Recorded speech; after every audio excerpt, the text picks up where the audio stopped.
Financial year 2025-26 की शुरुआत होने वाली है। फाइनेंशियल ईयर 2024-25 खत्म हो रहा है। इस ड्यूरेशन को अक्सर हम लोग ट्रेडिंग और इन्वेस्टिंग में बहुत इंपॉर्टेंट तो कंसीडर करते हैं, लेकिन अक्सर इसकी प्लानिंग करना भूल जाते हैं। आज की वीडियो इसलिए खास है क्योंकि ये जो नया फाइनेंशियल ईयर आने वाला है, मैं चाहता हूँ कि इस बार हम सब लोग मिलकर प्लान करें कि फाइनेंशियल ईयर 2025-26 के अंदर हम लोगों को अपनी ट्रेडिंग अप्रोच को किस तरह से पहले से प्लान करके एडवांसमेंट करनी चाहिए। ऐसा क्यों? देखो, बिना प्लानिंग के कुछ नहीं होता। कैसे? जैसे कि मान लीजिए आप एक शहर एक्स में रहते हैं और आप दूसरे शहर वाई में जाना चाहते हैं और आपने प्लान किया कि ठीक है संडे मॉर्निंग चले जाएँगे। आपने सिर्फ़ इतनी प्लानिंग करी और कुछ प्लानिंग नहीं की। आप संडे मॉर्निंग उठे और आप एक्स से वाई सिटी में जाना चाहते थे, लेकिन आपको पता चला कि ये तो डिस्टेंस 1000 किलोमीटर है। अगर मैं ड्राइव भी करूँगा तो भी मैं आज शाम में बहुत मुश्किल से ही पहुँच पाऊँगा। तो बिना प्लानिंग के ये गलतियाँ हो सकती है। ये एक छोटा-सा एग्ज़ाम्पल मैं आपको दे रहा था। अब आप बोलेंगे सर इतना तो सब करते ही हैं, सबको पता ही होता है कि मैं दिल्ली से बैंगलोर जाने की बात कर रहा था या दिल्ली से आगरा जाने की बात कर रहा था। लेकिन जब हम नॉर्मल जाने की, ट्रैवल की प्लानिंग करते हैं तब तो बहुत तैयारी करते हैं, होटल्स बुक, कहाँ पर खाएँगे ये प्लानिंग, कहाँ घूमेंगे ये प्लानिंग, ये सारी प्लानिंग करके चलते हैं। लेकिन जब हम ट्रेडिंग करते हैं, क्या हम ये प्लान करके चलते हैं कि अगले आने वाले साल में हम लोग क्या करने वाले हैं? किस तरह से इस साल को हमें प्लान करना चाहिए? अगर नहीं करते हैं, तो आज वाली वीडियो आपके लिए बहुत इम्पोर्टेंट है, क्योंकि आज मैं ऐसी 5 बातें करने वाला हूँ, जिन 5 बातों को करने के बाद आप लोग अपने फाइनेंशियल ईयर को बहुत बेहतर बना सकते हो और आने वाले फाइनेंशियल ईयर में अपने सारे टारगेट्स को अचीव कर सकते हो। तो वीडियो को करते हैं शुरू। आप लोग पढ़िए जल्दी से इस डिस्क्लेमर को।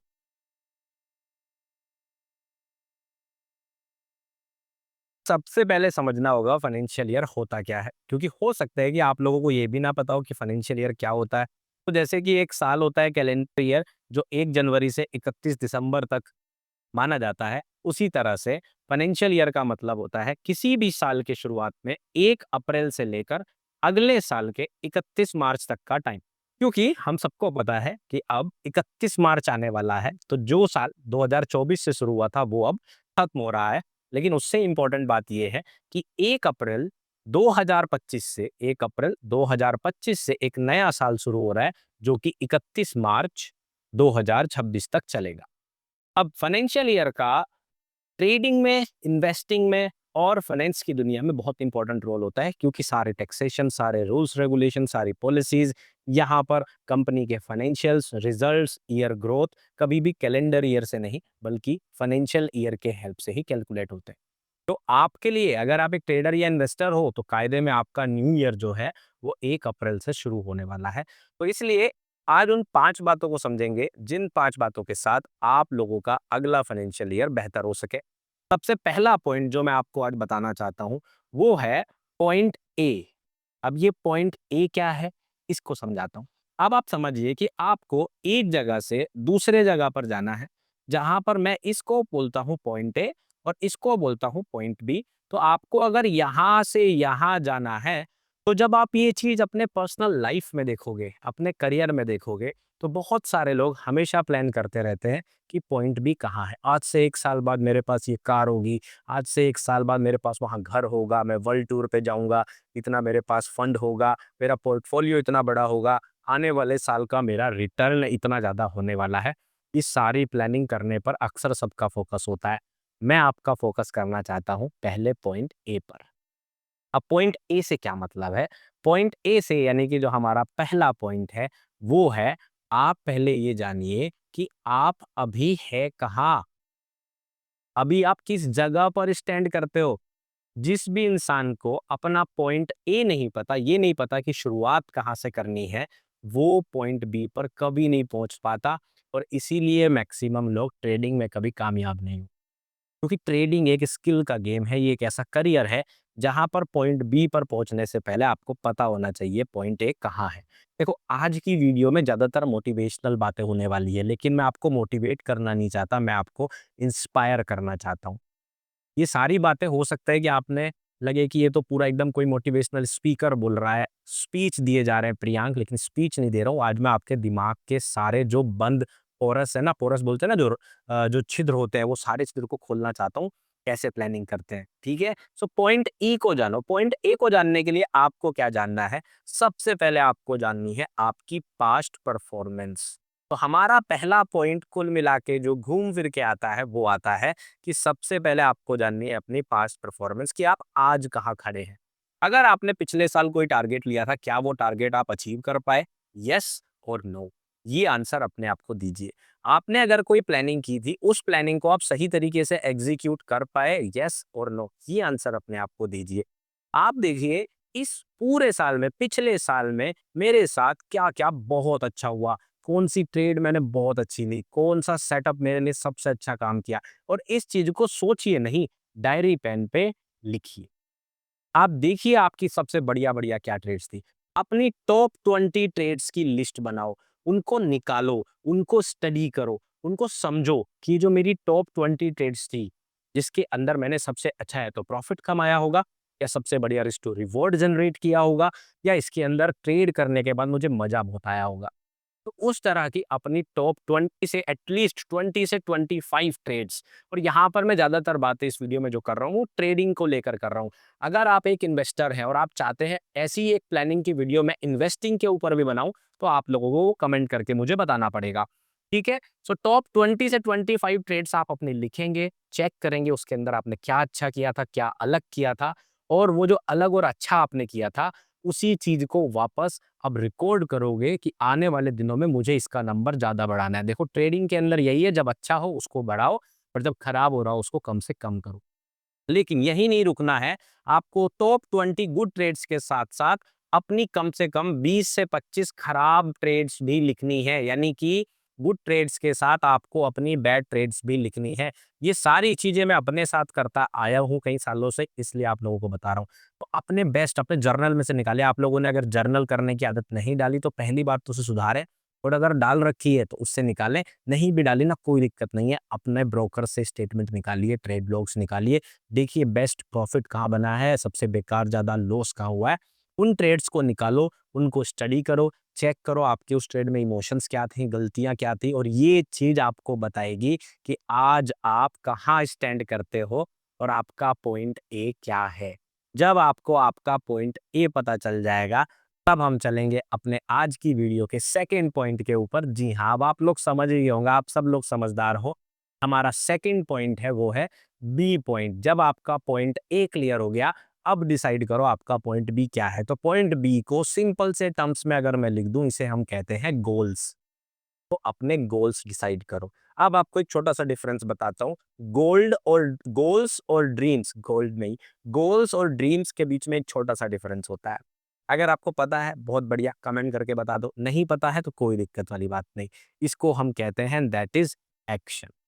एक गोल में और ड्रीम में सबसे बड़ा डिफरेंस होता है एक्शन का, और साथ में टाइम का। जो ड्रीम्स होते हैं, जो सपने होते हैं, वो हमारी इच्छाएं हैं। वो इच्छाएं क्या है? मैं बड़ा पोर्टफोलियो बनाऊंगा, इस साल इतने रिजल्ट निकाल दूंगा, अगले साल मैं ऐसे लोगों को सिखा रहा हूँ। ये सारी आपकी इच्छाएं हैं, विशेष है, आपके ड्रीम्स हैं। लेकिन सपने अक्सर धोखा दे जाते हैं, और सपने सबके पूरे भी नहीं होते। लेकिन कमाल की चीज़ क्या है? अगर आपने अपना गोल सही सेट किया है, वो पूरे होते हैं। गोल्स के अंदर खास बात क्या होती है? Time and action.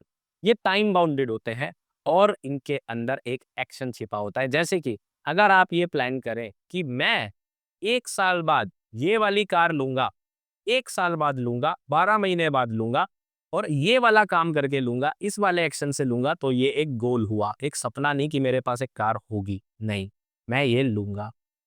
ये आपका प्लान होना चाहिए। तो वैसे ही आपको अपने ट्रेडिंग गोल्स यहाँ पर बनाने पड़ेंगे। और ट्रेडिंग गोल्स क्या हैं? सबसे इंपॉर्टेंट चीज, ट्रेडिंग गोल्स क्या है और कैसे सेट करते हैं, उसके लिए आपको करना पड़ेगा प्लानिंग। प्लानिंग कैसे करेंगे? प्लानिंग करेंगे हम अपनी क्वार्टरली वाइज मतलब हम लोग अपना एक प्लान बनाएंगे कि इस क्वार्टर के अंदर मेरे ट्रेडिंग के अंदर ये इंप्रूवमेंट होना चाहिए। मेरा जो है ये पोर्टफोलियो है, ट्रेडिंग करने के बाद, इंटरडे ट्रेडिंग करने के बाद 3 महीने बाद मैं यहाँ पर पहुंच जाना चाहिए। लेकिन ध्यान रखिए, कोशिश ये करनी है कि अपने गोल्स बनाते हुए स्मार्ट गोल्स बनाने हैं। स्मार्ट क्या होते हैं? S stands for specific. Specific मतलब कि वो आपके लिए स्पेशल होने चाहिए और स्पेसिफिक होने चाहिए। जैसे कि अगर आप इंट्राडे ट्रेडिंग का गोल बना रहे हो तो इंट्राडे ट्रेडिंग को लेकर होना चाहिए। आप स्विंग ट्रेडिंग करते हो तो स्विंग ट्रेडिंग का होना चाहिए। आप दोनों करते हो, दोनों के अलग अलग गोल बनाने हैं कि इसमें ये अचीव करना है, ये अचीव करना है। इसको पहले ईयरली बनाइए, फिर क्वार्टरली डिवाइड कीजिए, फिर मंथली कीजिए, और मंथ से छोटा मत कीजिए, क्योंकि एक महीने के अंदर कम से कम 20 ट्रेडिंग सेशन होते हैं, तो उसी बीच में आप डिसाइड कर पाओगे कि आप कहाँ पर पहुंचे। एम एम क्या होता है? मीजरेबल। मीजरेबल का क्या मतलब है? कि उसकी एक मीजरमेंट आपके पास होना चाहिए। मतलब आपको पता होना चाहिए कि ये चीज 20 दिन के लिए है, ये चीज 60 दिन के लिए है, इस 60 दिन के अंदर मुझे ये स्पेसिफिक गोल अचीव करना है। ए किस लिए होता है? अचीवेबल। मतलब कि वो ड्रीम जो आपका गोल है वो अचीवेबल भी होना चाहिए। ऐसा नहीं कि इन 3 महीने बाद मेरा जो रिटर्न होगा वो 100% हो जाएगा। अभी जब पिछले 3 महीने में कभी नहीं हुआ, अगले 3 महीने में कैसे हो जाएगा? तो वो अचीवेबल भी होना चाहिए। आपको पुश करना चाहिए उसको। जैसे कि आपने प्लान करा कि ठीक है, मैं जो है अपनी एक कंपाउंडिंग की प्लानिंग करता हूँ। जैसा कि मैंने पोजीशन साइज के बाद जो रिस्क मैनेजमेंट की सीरीज बनाई थी, उसके अंदर 5वां पार्ट सिखाया था। याद है ना? चौथा और 5वें पार्ट में मैंने आपको क्या सिखाया था कि किस तरह से आप 100 दिन में पैसा डबल कर सकते हो। आप लोगों ने वो वीडियो देखी होगी, नहीं देखी कोई बात नहीं, मैं यहाँ पे आईट्यून में डाल दूँगा और स वीडियो के एंड में भी मिल जाएगी, नहीं तो मेरी प्लेलिस्ट है रिस्क मैनेजमेंट की, उसमें आपको मिल जाएगी। 100 दिन में पैसा डबल। वो अचीवेबल गोल होना चाहिए और प्लानिंग उसकी पूरी परफेक्ट होनी चाहिए। वो रिलायबल भी होना चाहिए। रिलायबल मतलब वो आपके लिए फिजिबल भी होना चाहिए। तो अपनी प्लानिंग देखो, हो सकता है आप जॉब करते हो, अगले 3 महीने आपके कंपनी का प्रोजेक्ट इतना ज़्यादा हैवी है कि आपको टाइम कम मिलेगा, तो उसी हिसाब से अपनी रिलायबिलिटी भी बनानी है आपको। आप बिज़नेस कर रहे हो, उसके हिसाब से आपका रिलायबल होना चाहिए। टी सबसे इम्पोर्टेंट, वो टाइम बाउंडेड होना चाहिए, जो बात मैंने आपको शुरुआत में भी बोली। इसीलिए यही डिफरेंस होता है ड्रीम्स और गोल्स में। टाइम बाउंड होना चाहिए, तो अपनी प्लानिंग करते हुए अपना पॉइंट भी ढूँढो। तो सबसे पहला काम है पॉइंट ए ढूँढना, फिर ढूँढना पॉइंट बी। अब आपके पास एक जगह से दूसरी जगह पहुँचने का खाका बन गया है। और रिस्क मैनेजमेंट वाली सीरीज में आपको वो खाका बनाने में मदद करेगा। ये वीडियो बहुत स्पेशल है, क्यों? क्योंकि अगले 3 पॉइंट और इम्पोर्टेंट है। वो क्या है? पॉइंट ए से पॉइंट बी के जाने का रास्ता। रास्ता भी समझना है, कितना टाइम लगेगा, कितना फेयर लगेगा, ये चीज़ भी जानना ज़रूरी है, प्लानिंग करना ज़रूरी है, कैसे जाएँगे यहाँ से यहाँ तक। और ये चीज़ लेके आती है हमारा पॉइंट नंबर 3, जो कि है बहुत important, and that is trading system and risk management. दोनों एक ही पॉइंट के अंदर आते हैं, क्योंकि आपका ट्रेडिंग सिस्टम अधूरा है अगर उसके अंदर रिस्क मैनेजमेंट नहीं है। तो ये आता है हमारा पॉइंट नंबर 3। इन तीनों पॉइंट्स को अगर आप हो सके तो लिख लें, लिख कर इनको समझे, प्लान करें, ठीक है? ट्रेडिंग सिस्टम या रिस्क मैनेजमेंट के अंदर हम लोगों को क्या करना है, उसके ऊपर मैं आपको डिटेल में बताऊंगा। ऐसा नहीं कि मैं आपको सिर्फ टॉपिक बता के जा रहा हूँ, समझा के जाऊंगा क्या होता है। तो पहले बात करेंगे ट्रेडिंग सिस्टम की। तो देखो, ट्रेडिंग सिस्टम क्या होता है? एक प्लान होता है, जो कि आपके पास लिखित में होना चाहिए। लिखित मतलब आपके डायरी पेन में लिखा होना चाहिए। आपके ट्रेडिंग रूल्स होते हैं, जिन रूल्स को आप डिसिप्लिन में फॉलो करोगे। मैं एक एग्जांपल दे देता हूँ। जैसे कि मान लेते हैं मैं जो है ब्रेड बटर नहीं, चलिए एमटीएफ लेते हैं, क्योंकि आप सब लोग एमटीएफ स्ट्रेटजी के बहुत ज्यादा जो है फैन है। तो एमटीएफ स्ट्रेटजी मान लीजिए आप करते हैं, तो आपका रूल क्या होना चाहिए? सबसे पहला आपका रूल होना चाहिए कि मैं मंडे से लेकर थर्सडे के बीच में ही सेटअप देखूंगा। अगर फ्राइडे को कुछ भी होता रहे, मैं सेटअप नहीं देखूंगा। फ्राइडे को क्लोजिंग होती है, मैं नहीं देखूंगा। दूसरी चीज आप डिसाइड कर सकते हो कि मैं फिबोनाची का यूज करके हमेशा ये देखूंगा कि मेरी जो एंट्री है, अगर बाई कर रहा हूं तो वो 50% के रेंज के नीचे होना चाहिए वीक का, और अगर मैं सेल कर रहा हूँ, शॉर्ट मार रहा हूँ, तो पिछले वीक की रेंज के 50% के ऊपर होना चाहिए, सस्ते और महंगे वाला जोन। तीसरा नियम आप इसमें ऐड कर सकते हैं कि मैं ये ज़रूर चेक करूँगा कि उस वक़्त पर अगर कोई स्टॉक मैं निफ्टी 50 का ले रहा हूँ, टॉप 50 स्टॉक्स में से अगर मैं ट्रेडिंग के लिए सेलेक्ट कर रहा हूँ, तो मैं ज़रूर चेक करूँगा कि इंडेक्स में मुझे क्या महसूस हो रहा है? क्या इंडेक्स बुलिश है कि बेयरिश? अगर इंडेक्स बुलिश है, तो अगर मेरा जो एमटीएफ बना है वो भी बुलिश बना है, तो मैं हाई रिस्क ट्रेड ले सकता हूँ। अगर अपोज़िट है, तो मैं लो रिस्क ट्रेड लूँगा। ये आपका ट्रेडिंग सिस्टम हो गया। मैं कभी भी अपना कोई भी रूल नहीं ब्रेक करूंगा एमटीएफ स्ट्रेटजी का। जो 3 रूल हैं, हाई के ऊपर जाना वीकली, डेली की क्लोजिंग और मार्केट स्ट्रक्चर, उनको भी आप लिखेंगे। फिर आप लिखेंगे मैं इसके अंदर कभी भी अपना जो रिस्क है वो 0.5% से ज़्यादा नहीं लूँगा या 1% से ज़्यादा नहीं लूँगा। इस तरह से आपको सर एक ट्रेडिंग सिस्टम बनाना पड़ेगा, अपना प्लान बनाना पड़ेगा कि किस दिन किस तरह का ट्रेडिंग सिस्टम बनाना है और उस रूल को बस आपको फ़ॉलो करना है। उसका आपको विन रेट निकाल के देखना है, रिस्क टू रिवॉर्ड के हिसाब से चेक करना है ये मेरे लिए प्रॉफिटेबल है कि नहीं और उसके बाद ही उसको एग्ज़ीक्यूट करना है। ये होता है ट्रेडिंग सिस्टम और इसको इस तरह से बनाना चाहिए। तीसरा चीज़ इसी में जो आपको समझना है वो है रिस्क मैनेजमेंट। तो रिस्क मैनेजमेंट के ऊपर वैसे तो मैं पूरी की पूरी प्लेलिस्ट बना चुका हूँ, बस लेकिन एक एग्जांपल मैं यहाँ पर भी आपको दूँगा। जैसे कि आपने डिसाइड किया अपने ट्रेडिंग सिस्टम में कि मैं कभी भी पोजीशन साइज़ अगर लूँगा ट्रेड के अंदर, तो वो हमेशा एक फ़ॉर्मूले से कैलकुलेट करके लूँगा। वो फ़ॉर्मूला क्या है कि मेरा जितना भी रिस्क मुझे उस ट्रेड के अंदर लेना है, मैंने डिसाइड किया कि मेरे पास 5 लाख रुपए हैं, तो एक ट्रेड के अंदर कभी भी मेरा 5,000 रुपए से ज़्यादा का नुकसान नहीं होना चाहिए। तो 5,000 को आप डिवाइड करोगे जितने पॉइंट्स का स्टॉप लॉस है। मान लेते हैं कि आपने किसी XYZ स्टॉक को ₹350 पे बाई किया और आपका स्टॉप लॉस है कि भाई मैं जो है ₹325 का स्टॉप लॉस लगा के चल रहा हूँ। तो 350, 325 कितने पॉइंट्स हो गए? 25 पॉइंट्स हो गए। तो आप 25 से इसको डिवाइड कर दोगे और आंसर आ गया 200। तो आप उस ट्रेड के अंदर सिर्फ 200 क्वांटिटी ही बाई करोगे। ये आपका रिस्क मैनेजमेंट है और ऐसा पोजीशन साइज को डिटेल में समझना है, कंपाउंडिंग को डिटेल में समझना है तो मेरे चैनल पर रिस्क मैनेजमेंट की प्लेलिस्ट है, आप उसमें देख सकते हो। बाकी वीडियो के एंड में भी मैं लगा दूंगा रिस्क मैनेजमेंट की प्लेलिस्ट, उससे क्लिक करके इन वीडियोस को देखना, ये आपको मदद करेगी आपके ट्रेडिंग सिस्टम और रिस्क मैनेजमेंट को समझने में। अब चलेंगे पॉइंट नंबर 4 पर। पॉइंट नंबर 4 बहुत इंपॉर्टेंट है, वो है upgrade your skill. Upgrade your skill, अपना स्किल को इनहेंस करना। जैसे मैंने बोला आपको ट्रेडिंग एक स्किल गेम है, तो आप बहुत ज़्यादा ज़रूरी है कि आप अपने स्किल्स को इम्प्रूव करें। इसके लिए छोटी सी स्टोरी आपको सुनाऊंगा, बहुत ज़बरदस्त स्टोरी है। वो स्टोरी मुझे बहुत याद रहती है क्योंकि वो स्टोरी मैंने एक बार स्कूल में सुनी थी। That is called sharpen your x. तो मैं इसको हिंदी में आपको बड़े अच्छे से समझाने की कोशिश करूँगा। एक बार एक लकड़हारा जो होता है, पेड़ काटता है, रोज़ काटता है, उसकी आदत होती है कि मैं जो है डेली अपने 3 से 4 पेड़ काट कर अपनी लकड़ी लेके जाऊँगा। एक दिन उस जंगल में व्यापारी आ जाता है। व्यापारी उस लकड़हारे को देख रहा होता है। वो 1 घंटा, 2 घंटा, 3 घंटा देखता है। देखने के बाद उस लकड़हारे को पूछता है कि तुम 1 दिन में कितने पेड़ काट लेते हो? तो वो बोलता है कि मैं 3 से 4 पेड़ काट लेता हूँ। व्यापारी बोलता है कि मैं तुम्हें एक ट्रिक बताऊँगा और उस ट्रिक के बदले तुम जो है 6 पेड़ काट पाओगे, लेकिन 1 पेड़ का पैसा तुम्हें मुझे देना पड़ेगा।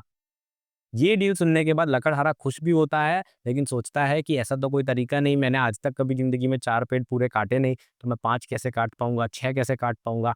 तो व्यापारी उसको बोलता है, "अगर 1 का पैसा दोगे तो मैं तुम्हें बताऊँगा।"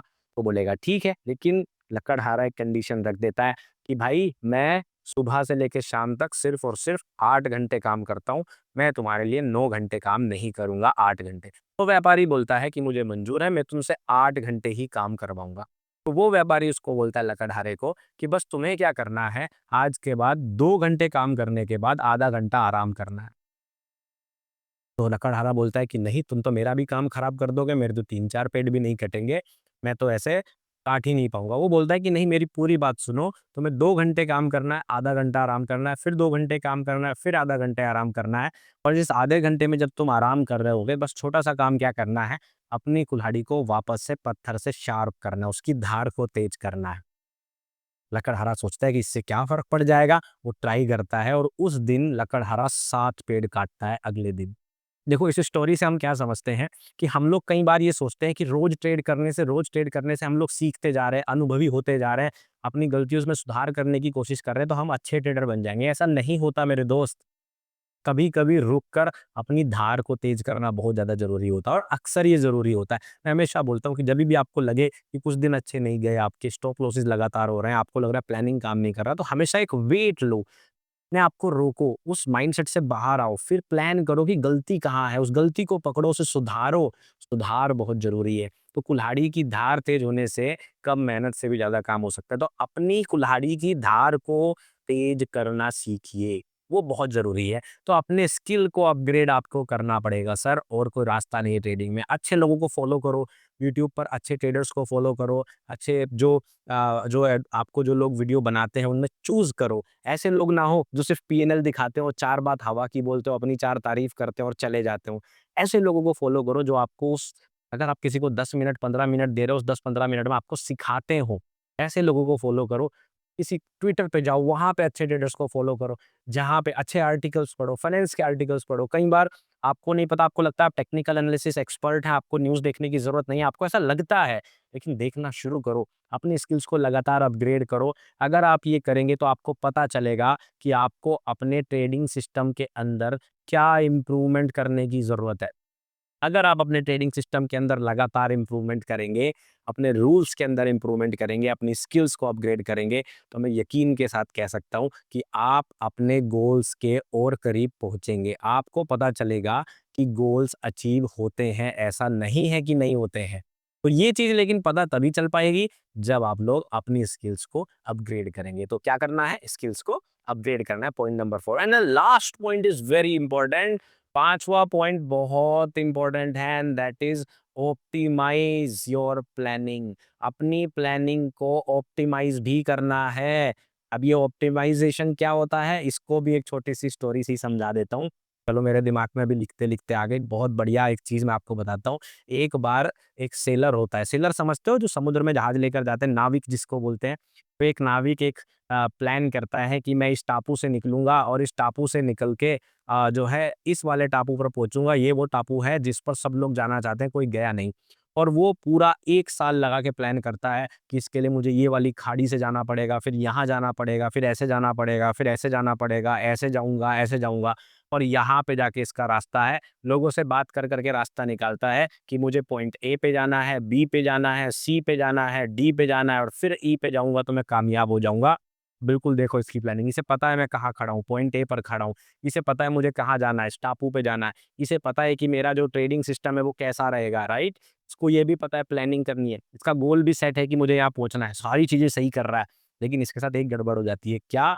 कि ये ऑप्टिमाइज़ेशन या फिर बीच-बीच में चेक नहीं करता अपनी स्ट्रैटेजी को। तो क्या गलती हो जाती है? सब कुछ सही चल रहा होता है, ये पॉइंट ए पहुँचता है, पॉइंट बी पहुँचता है और पॉइंट बी पहुँचने के बाद चलता रहता है। 3 महीने बाद जाके पता चलता है ये तो कहीं पॉइंट एक्स पर पहुँच गया। अभी सोचता है मैंने क्या गलती करी? तो वो जब ढूँढ रहा होता है उसे पता चलता है कि उसका जो कंपास है, वो कंपास ही खराब हो गया था बीच में, तो उसको जो दिशा पता चल रही थी वही गलत थी। उसकी गलती क्या हो गई कि उसने अपने सारे उपकरण बीच-बीच में चेक नहीं किए। बिल्कुल इसी तरह से सर प्लानिंग होती है।